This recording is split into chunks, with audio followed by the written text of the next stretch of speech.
అంతర్జాతీయ క్రికెట్లో భారతదేశానికి మన తెలంగాణ రాష్ట్రానికి గొప్ప పేరు ప్రఖ్యాతులు తెచ్చిన ఆల్రౌండర్ క్రికెటర్ మొహమ్మద్ సిరాజ్ గారిని తెలంగాణ రాష్ట్ర ముఖ్యమంత్రి వర్యులు శ్రీ రేవంత్ రెడ్డి గారు అభినందించారు. టీ20 వరల్డ్ కప్ను గెలుచుకున్నటువంటి అనంతరం హైదరాబాద్కు వచ్చిన మొహమ్మద్ సిరాజ్ ముఖ్యమంత్రి రేవంత్ రెడ్డి గారిని ఆయన నివాసంలో మర్యాదపూర్వకంగా కలిశారు.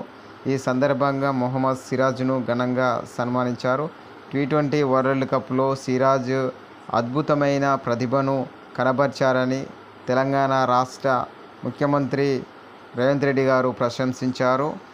సిరాజ్కు రాష్ట్ర ప్రభుత్వం తరపున ఉద్యోగంతో పాటు ఇంటి స్థలం కేటాయించాలని అధికారులను సీఎం రేవంత్ రెడ్డి ఆదేశించారు. హైదరాబాదులో లేదా చుట్టుపక్కల ప్రాంతాలలో అందుకు అనువైన స్థలాన్ని గుర్తించడంతో పాటు ప్రభుత్వ